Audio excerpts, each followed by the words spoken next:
about 6:30. See, the sun's already cleared the mountain peaks over there. Heading out of American Basin, back up over Cinnamon Pass, and through Animas Forks onto California Gulch and Hurricane Pass, Corkscrew Pass. It's going to be a busy day. It's not even 7 o'clock. Already made it up to Cinnamon Pass. Been a quiet morning. Got the whole place to myself.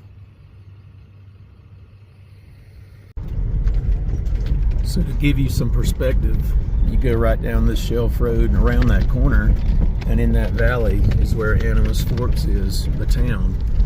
And right now it says basically it's 1.2 miles to the turnoff, and then it's like another mile down that shelf road going down into the valley to get to the town. So 2 miles away. So at this rate, we can probably be there in 30 minutes. I think that's about right. I'm not really in a hurry, but when you think about it, Cinnamon Pass isn't that far up the hill once you get to Animas Forks. And here we are about 15 minutes later. Got the town of Animas Forks visible down in the shade in that valley or gulch or whatever they're calling that up through the mountains. Is where I'm headed next, towards California Gulch. Also coming up is the worst part of the whole climb to Cinnamon Pass, and that's the first 1,000 to 1,500 feet up this really steep hill with all these loose rocks. If you can get up that, you got it made in the shade. So it's 7:30. Took almost exactly 1 hour to get here from American Basin, American Basin. And I'm going to explore the town on my terms. Looks like I got the whole place to myself. So I'll check out a few things and get back on the road up towards California Gulch, which is straight ahead. That deer's been around all morning since I've been here.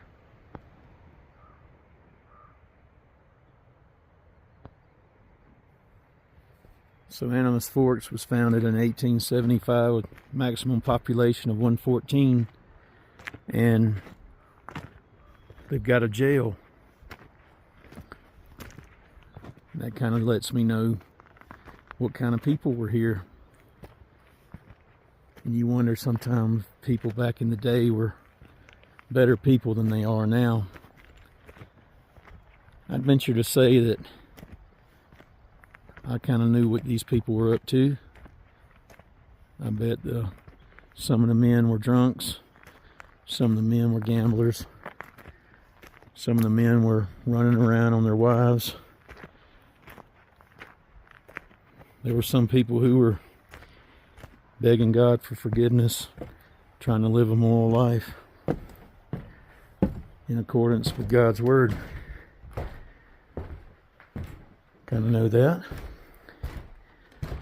So in reality, they're not that much different from people today. There really ain't much to this cabin.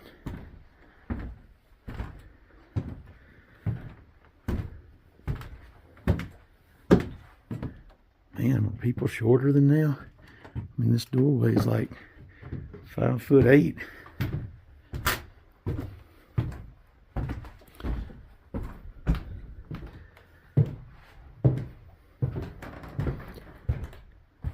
There's a flue for a wood stove, wood heater.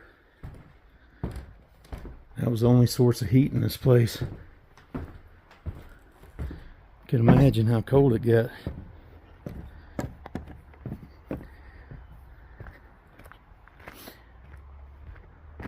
This is interesting. They got French lap shingles on this place.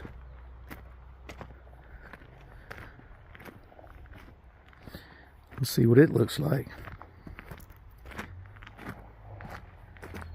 Looks like somebody else just drove up. Thought I had the place to myself. Oh. Even back in the day, they had an open air concept. Oh, I like the fireplace. The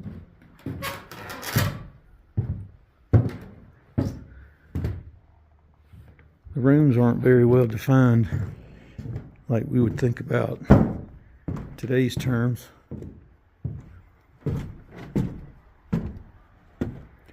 Let's go up here to this one. And then we'll go to that nicer two-story one over there.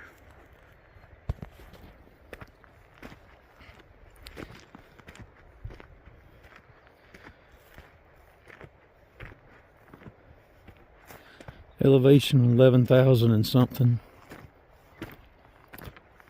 And when the money ran out, whether it was the silver prices or the silver became too hard to mine, that's when the people left.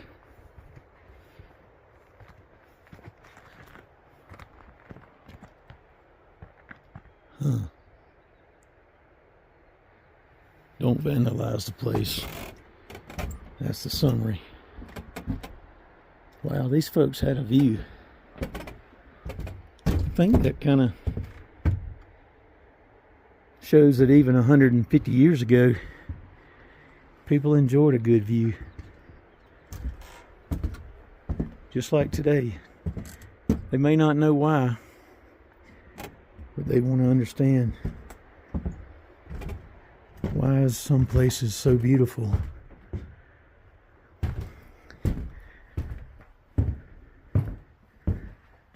And why are we attracted to it? Well, I have a reason. I think I have the reason why.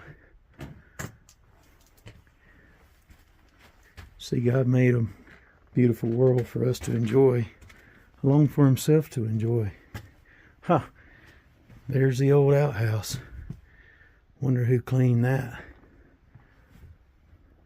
They just had cardboard for insulation. That don't do much. Another flue pipe for a stove. Got a brick chimney hanging from the rafters up there. Looks kind of precarious.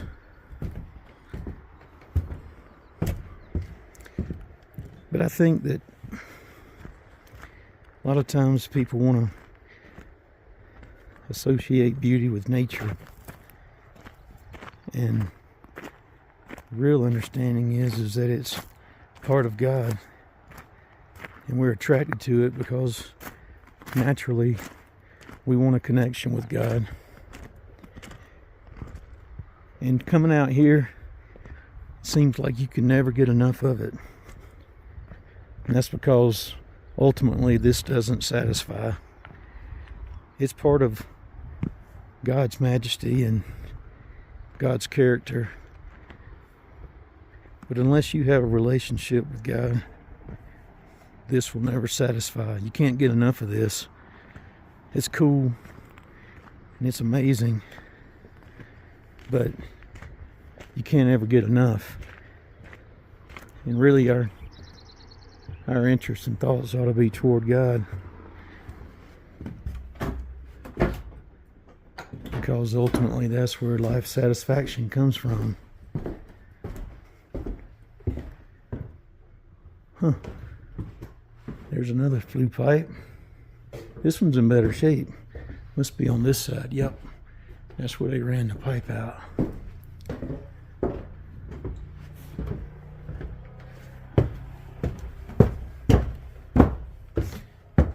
This house is a little more Victorian looking. It's got a bay window.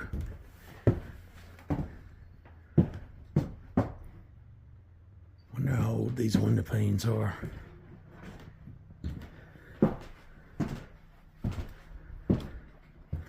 Huh, somebody put some new wood in over the years. In my opinion, they ought to take a historic team out here and jack it up and level it up a little more. That'll give it some more life. But anyway, people often wonder, how in the world do I have a relationship with God? well, ultimately you gotta come to an understanding that you're not perfect. You're not God. And that ultimately you need the saving power of Jesus Christ to enter that connection with God that ultimately satisfies.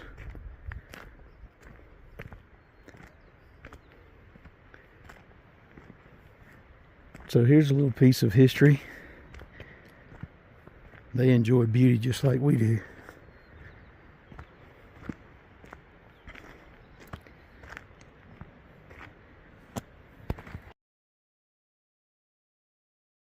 So we're coming up on the Bagley mine, just out of town from Animas Forks. And this obviously was a big mine. You see the size of these buildings? They're still well preserved. I wouldn't go in them, but somebody worked hard to build all this. And you can see the debris pile. There's a lot of debris, so apparently there was a lot of silver in here. Well, this drive is turning out to be quite spectacular. I think the whole area is called California Gulch. All the way around that bend, up ahead and on up to California Pass. And I can't imagine this being any more beautiful, especially with the sun to my back this morning. It's about 8 o'clock. I've had minimal traffic. I guess I got up before the side-by-side people did. So the wow factor just keeps increasing. I've gotten closer to the elbow here, and it just wraps on around this big mountain on the left. That mountain right there. Morning sunlight, it's absolutely stunning. Video, unfortunately, probably only captures about 50% of what I'm seeing. I'm hoping when I look at this later that I can remember exactly what it looked like. So you follow this road right here and you go down up to the, I guess you would call that the top of the canyon or the top of the gulch. Turn right and that's California Pass, my bad. You can see it right here in the top left corner. I just talked with a guy from Maine. He was on a motorcycle coming down this way. We chatted for a few minutes. He said that he'd been on the road for 39 days. And the roughest road that he's been on was Corkscrew coming up, just with the rocks and all that. I told him, well, if he goes up Cinnamon Pass, the first 1,000 feet of that's going to shake him up. All right. So the report from my new friend on the motorcycle is that the wildfires in Ouray have just gone absolutely nuts. Today is June 30th. I've been off the grid for 2 or 3 days, and last I heard there was 10,000 acres that had burned, but now he said that someone told him that Ouray was gone. I don't know if that's true, because the wind was blowing north and that's where the fires were moving north towards Ridgeway. But I guess when I get to Silverton I'll get some news. So this is California Gulch, looking down from almost the summit of California Pass. Coming up on California Pass, this has got to be one of the narrowest shelf roads that I've been on. I mean, it's pretty narrow,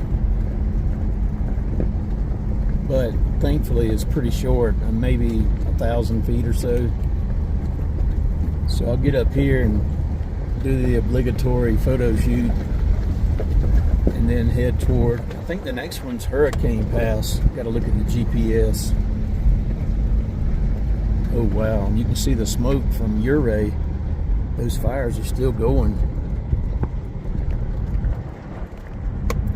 12,960 feet. Wow. I did not know that it was that high.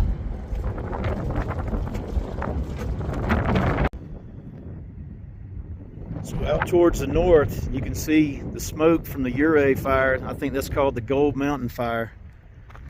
And right below us here is Lake Como.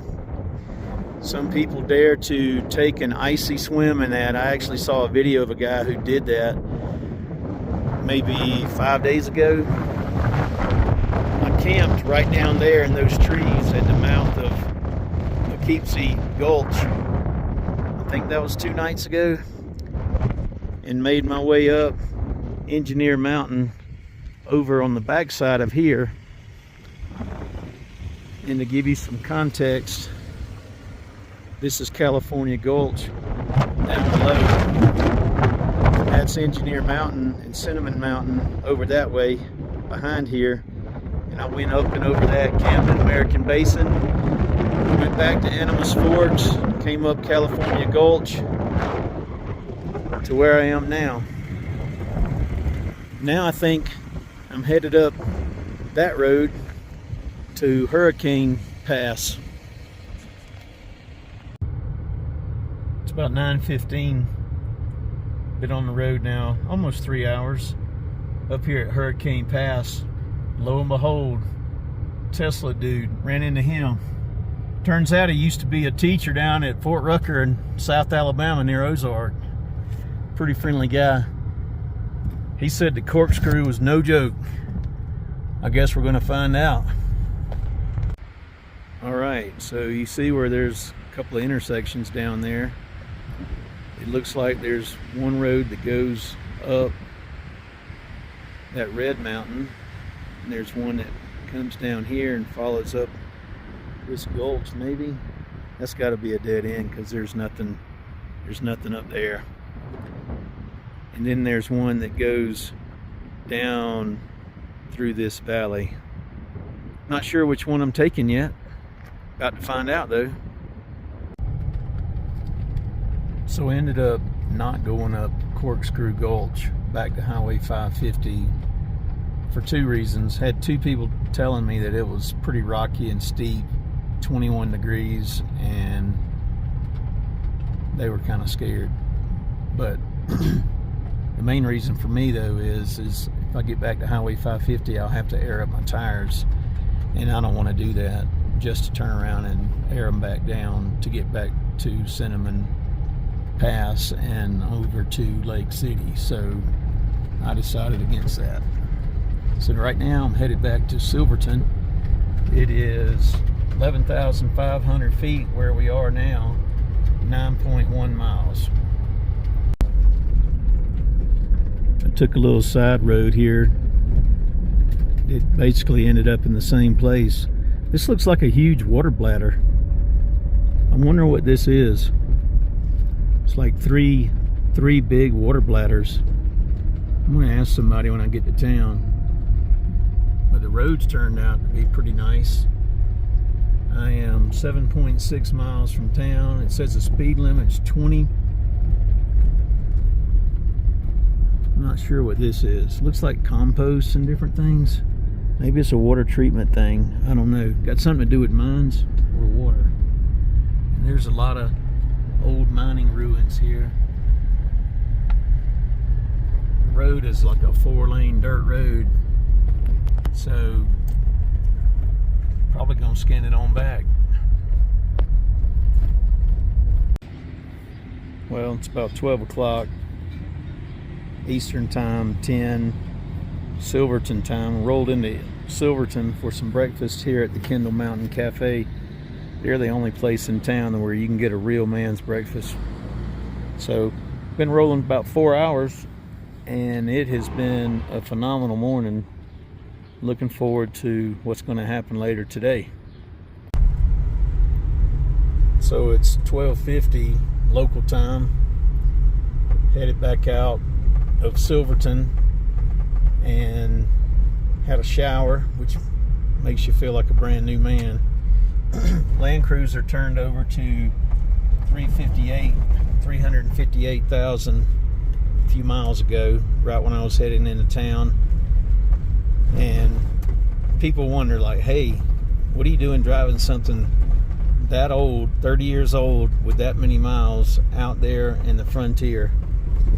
And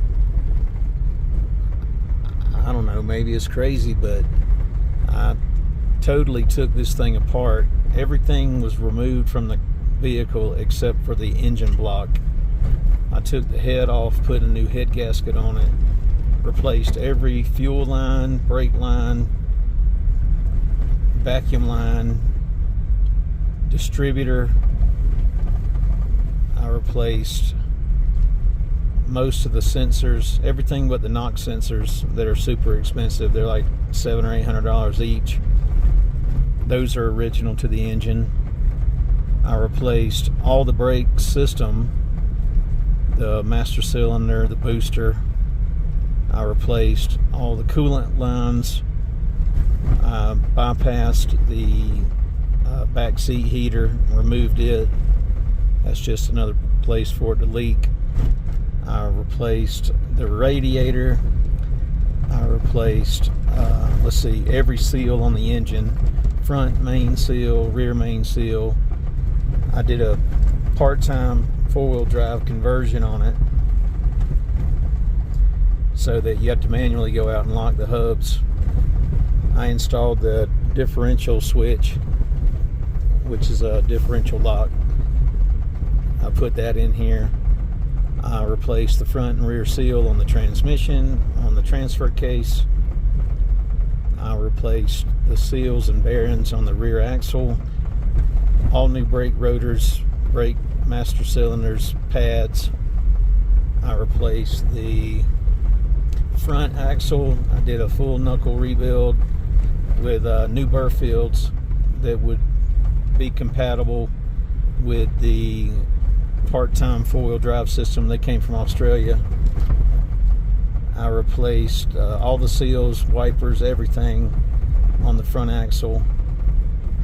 I took off the front factory bumper and put an ARB bumper on the front.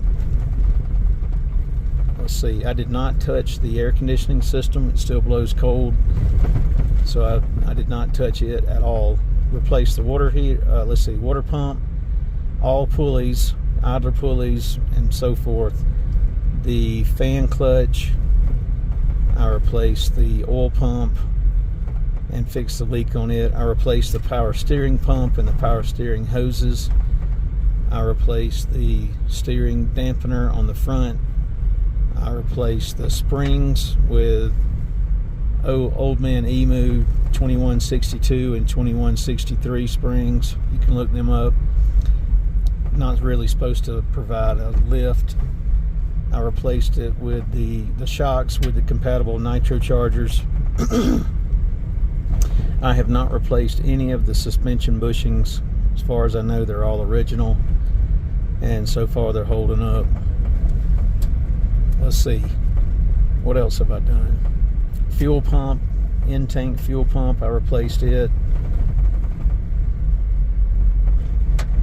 I think that's about it. But anyway, I have driven it 2,240 miles, of which about 150 of that was off-road.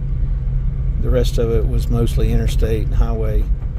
And I've added oil twice. Both times it was maybe half a quart low, so I've put about a quart of oil in it and just been rocking along. So if you feel like, man, I'd love to do something like this, but I can't, I just can't with the vehicle that I own, well, start working on it and make it reliable.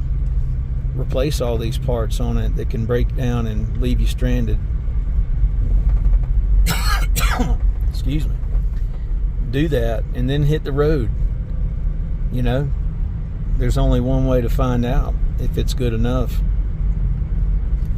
So far, I've been super happy. Today's probably going to wrap up the remainder of the hardcore off-road that I do. After tonight, I'll go into Lake City, probably eat lunch there or something, and then from there on to Creed and start making my way back east. I'll be leaving this area soon, but one thing I wanted to point out was, look at the color of the water. That's the snow melt coming down from the top of the mountains, and it forms these streams. And as you can tell, there's not a lot of snow left, but it looks just like glacier water. And you see the streams that form from underneath glaciers and all the mineral and silt and all that. So that's what gives this water that color.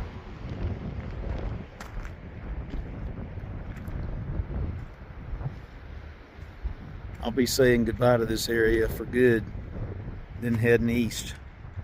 So coming up on Animas Forks, just around the bend, and then I'll be climbing up to Cinnamon Pass for the last time on the way to Lake City. Well, here's Animas Forks down there, and I'm back on that real steep shelf road going up to Cinnamon Pass. The first 1,000 feet or so is loose rocks, and it's all rutted out where people have been spinning tires and kicking up rocks. And there's all these loose big rocks out here. But after you round this corner up here, it's like it gets better like immediately. So there's probably been a lot of folks that started this trail and were like, man, we can't do it, it's too much. And I get it, because I felt the same way the first time I went up it. I came down it this morning, and on the way over to California Gulch, and it seemed like coming down wasn't too bad, but going up it just seems like it struggles to get a grip. Coming up to the summit of Cinnamon Pass, that's Cinnamon Mountain here to the right. Got a couple of mines still visible over there. Still got about a mile to go. See, it almost looks like rolling prairie, but it's actually tundra. We're at 12,000 feet right here, and got a little bit more to go. Well, it's 2:20. Made it up here to Cinnamon Pass. Pretty windy still. Folks down at the campground where I took a shower, they said it's been windy like this since May. I think I'll take some pictures and have some Ruffles and French onion potato chip dip in honor of my family. Seems like that's what we do whenever we're having a good time. So I'm having a good time, and I'm gonna have some.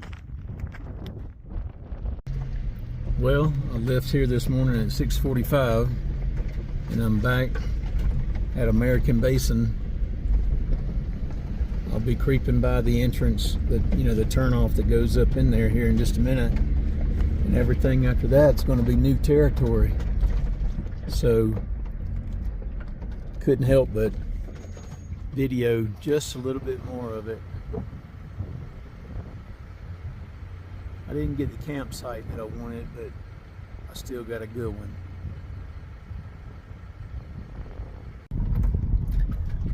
Alright, so I've been on this part of the road here for a little while, and came down into some trees and following a creek with beaver ponds and what have you.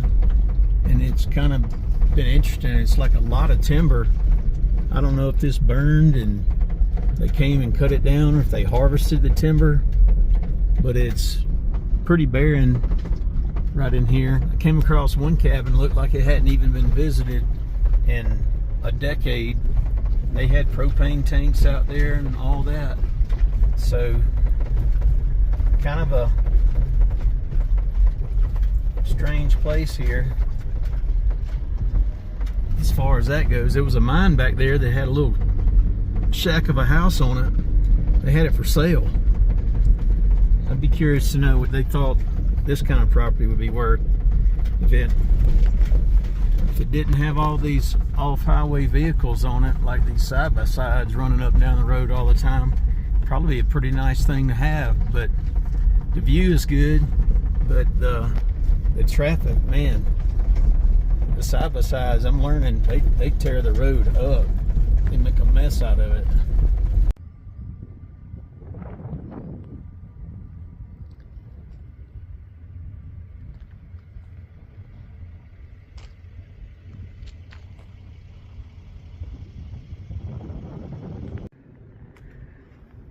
Well, this looks like home for tonight. We're gonna have a view like that in the morning. The sun comes up. Should come from generally that way. I do have a neighbor. I rode by and I noticed this driveway and a tin roof. There's a cabin over there. And it has a wonderful view, but it looks like nobody's been there maybe once or twice this year. Driveway's got a tree across it, kind of overgrown. You can see down below we got a stream. It's the same one that the beavers were damming up a couple miles up.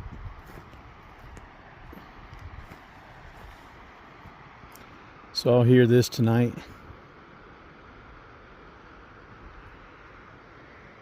I could get used to this.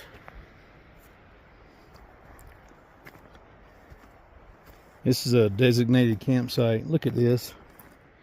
Cigarette butts. What is that doing out here? Gives Marlboro a bad name. This is a designated campsite on the Alpine Loop, and it's got a fire ring. I think that kind of makes it official. There's a fire ban right now. Everything's so dry. Let's see if this one's got a name. Got a post out here.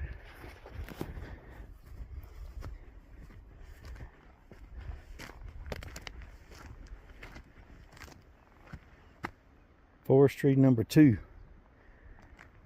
So I came from that way, which is Cinnamon Pass. I think I got about 20 more miles to get to